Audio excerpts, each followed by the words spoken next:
So, Dynasty Warriors 8 Extreme Legends came out about a week and a half ago. I didn't get it on release, but I got it a few days later, and I've rather enjoyed it so far. Unfortunately, the version I got was the Vita version, because I don't have a PS3, so I have no way to record footage for it like I did with the original 8. So instead, I'll be just showing footage that is a close approximation, i.e. playing as the generic versions in Dynasty Warriors 6 Empires, or playing the Sharpie stages Lubu in 8. But anyway, so Dynasty Warriors Extreme Legends has 3 versions. There's PS3, Vita and PS4. And you can transfer your saves from the vanilla release of 8 on PS3 to any of these versions. But naturally, I can't because I had the Xbox version, which is probably better to not get the Xbox versions because you'll be screwed over when it comes to the expansions. So this one, the PS4 version, you know, looks, what I've seen, it looks really damn good. Like the clothing detail is fantastic. The armor is maybe a bit too shiny, but you know, this is the first attempt on PS4, so I'm sure they can do it better with future releases. Then we have the Vita version, which is, the graphics are only scaled down a bit. It's mainly just the fact that the lighting is not as impressive as the other versions, but even so, it looks probably not quite as good as Dynasty Warriors Next on the Vita, but it still looks really good. You know, considering this is a portable game, it's quite impressive that the game it actually performs as well as it does, because you know, with how much stuff is on the screen, because it needs to be able to perform alongside the other versions, because it has the crossplay feature where you can play people from one version with people from another version. That's really cool, you know. I only ran into 1 or 2 bits of slowdown, and that was really just the more hectic stages, the ones with the fire effects. But funnily enough, it kind of, in some areas it performed even better than the 360 version. Like even like 360 post patch, which, you know, considering it's a handheld, that's impressive. So what's the difference between Vanilla 8 and 8 Extreme Legends? Well, the most notable thing is the new campaign, which is for Lubu's forces. Throughout this campaign you play as Lubu, Diaochan, Zhang Liao surprisingly, and they even gave him a new version of his render with the Lubu colour scheme of black and red, and it looks awesome. And newcomers Chen Gong and Lu Lingqi. So that, and it's shorter than the other campaigns naturally, but it does still have the historical and hypothetical roots, which, given that it's just a kind of a short campaign for the enhanced version, quite impressive. The game also comes with a bunch of additional stages for each of the other factions, mainly just a few one-off, like alternate scenarios. Like one is, what if Jugadon's rebellion was actually just a ploy to bring down Wu? That's one you're given for the Jin campaign. And there's also a joke stage for each one, which has a cutscene for some reason. And then there's additional stages that make up a short, very short mini campaign, like 2-3 stages long, that is focused on one of the other new characters. So it's basically just one battle that character was in historically, and if you meet the hypothetical condition, you unlock another stage, which is basically like an alternate ending. So you know, Eugene, he's one of the new characters. He's the last of the 5 generals of Wei.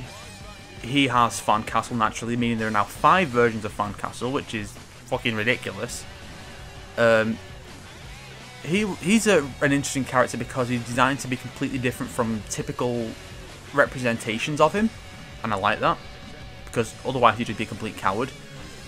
Wu has Ju Ran, who is a bit of a rival for Lu Xun within Wu. He's the one who did the fire attack at Yiling, though ironically 8 is the only one to not have him do that, giving it to Han Dang instead.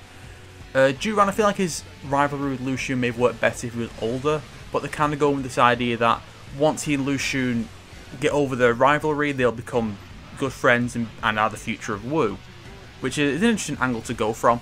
So he obviously has Yiling, where it's all about the fire attack. And then for Shu we have Fa Zhang, who is a a really pointless addition. I feel like out of the 5, he was the weakest conceptually.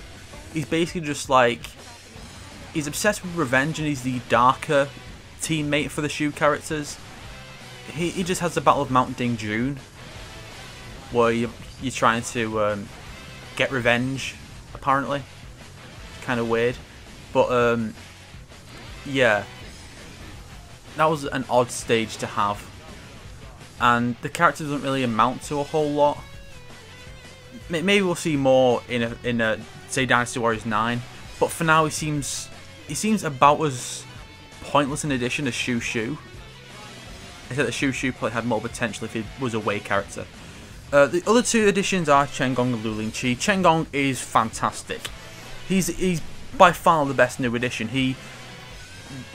Strangely enough, they don't tweak the original storyline, so even though he starts off serving Cao Cao, they don't include that in Wei's campaign, only in the Lu Bu one, which was odd. And the Lu Bu campaign has it that the 2 only meet at Hulao Gate when they're on opposite sides, even though the 2 are actually fighting on the same side. In the first level of the Wei campaign, it's really weird. But yeah, Chengong, he has this, an Art of War scroll and summons phantom soldiers to do the attacks, and it takes some getting used to, but not as much as Juran's moveset, which is all about moving quickly and locking onto enemies. But this moveset is really fun to use. Probably the most fun of the 5 new movesets. And he is also he's an interesting character because he's got his own ambitions, and he wants to use Cao Cao to achieve those ambitions, but that doesn't work because Cao Cao has greater ambitions than even he does. So he decides to manipulate Lu Bu instead. He also has he strangely has this kind of Englishy accent, which is kind of awesome, and it actually works. So you know, he's fun to. He's just a joy to play as and listen to and watch on screen with all his scheming. A bit let down with Luling Chi, honestly, because she only really shows up in the second half of Lu Bu's campaign and doesn't really do a whole lot. Plus, it also raises the question of if Lu Bu is just this die-hard warrior who lives just to prove his might and eventually for Diaochan's love, when did he have time to have a daughter, and who with? You know, this is anything that afflicts Liu Bei and Guan Yu, but that's an issue for another time. Chengong is easily the best of the 5 new additions. I'd say the second best was probably Eugene, then Juran, Luling Chi, and Fajiang. Fajiang is a bit boring, honestly, but Chengong, fantastic. They've expanded the ambition mode so there's more stuff to do afterwards, and you can equip bodyguards and stuff like that. There's more to do. We've not reached that point yet because we've mainly focused on the actual stages. They've also added some new stages for the other characters, which is good. Some of them are based around pairs, like Meng Huo and Ju Rong, naturally, and even Zhang Jiao and Zhuo Tse. But the original other stages for, say, Diaochan or Lu Bu, while those battles are still featured within the game as part of Lu Bu's campaign, they are completely new versions. So these original versions still exist as separate stages, just alternate universe, I guess. Which, you know, it makes sense. It's good to have multiple versions of these battles. There's also some new maps. Most notably an alternate Shapi castle that's used in a couple stages, mainly for Lu Bu's big finale. And they also have a few with like an alternate Chengdu. And it's cool to see these additional maps. Gives you a bit more variety in the stages, though they don't show up in ambition mode unless it's only after you finish the main ambition mode. But I digress. They've changed the layout of frame mode. Instead, when you're choosing a faction to have a stage from, you choose that faction, and then you've got the little tree that shows the order of all the stages that you had when you're going through the story mode, with an additional row for the new stages and such. And when you select it, then you choose which faction you're going to do it as. And there's also 3 additional objectives to try and do it in each stage, and that will help increase your rank for that stage, which surprisingly goes up to A and not S. But, you know, it's not a complaint or anything. So there's been quite a few changes to the established modes. I'm not sure whether to say that stuff is all that important. Really the question of whether you should get this game comes down to, I guess, how big a Warriors fan you are. Okay, so if you played through 8 and you did everything there was to do, if the Lubu campaign doesn't seem like that substantial a change, you're probably not going to get as much out of it. Especially if you have to go to a new system like I did with going from the Xbox version to the Vita. If you can just transfer your save over and keep all your stuff, you might still get some enjoyment out of it. But if you don't think the Lubu campaign, which is the big new edition, if you don't think that's substantial enough, maybe wait till it's gone down in price and get it then. If you never had a chance to try 8, or if you're just not really a Warriors fan, it's worth picking up, especially if you can get a PS4 version, just to kind of see what the next gen version will look like. Obviously if you're a massive Warriors fan, you have to have every release like I do, because, well, I'm a sucker for this series. Obviously you've probably already got the game and played it and probably loved it too.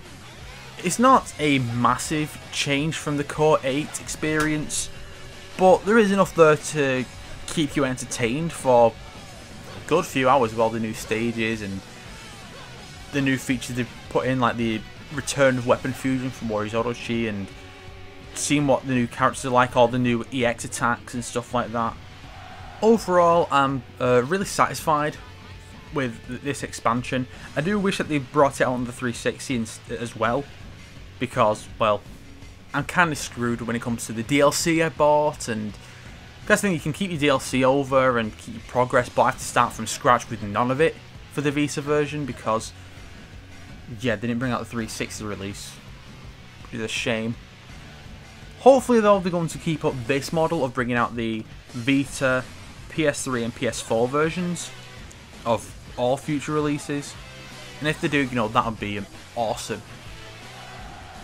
The next Warriors game to come out is going to be Samurai Warriors 4, which should be coming out later this year. They've not actually announced a date yet, but it has recently come out in Japan, and I'm really looking forward to that, so keep your eyes out for that game as well.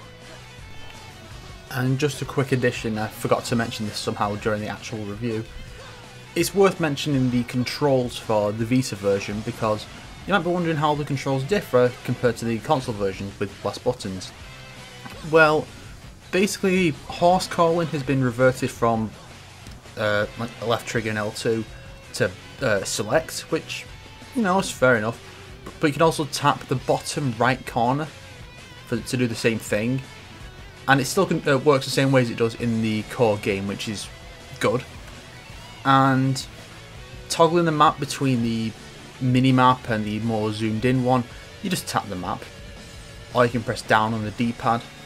Simple. And finally, Rage Mode, since you don't have the ability to click in the analog sticks. The way you activate that is to simply tap on the character's portrait next to the gauge. The problem with this is that it's a bit too close to the left analog stick, and it's a bit too sensitive, so you'll often find yourself accidentally tapping it while moving. So you'll end up wasting your rage gauge a lot more in this version, which is a shame, but it doesn't ruin the experience. It's still definitely the best Warriors experience on a handheld system, and possibly the best Warriors experience in general. So keep that in mind when thinking about whether or not to buy it, because the game is fantastic.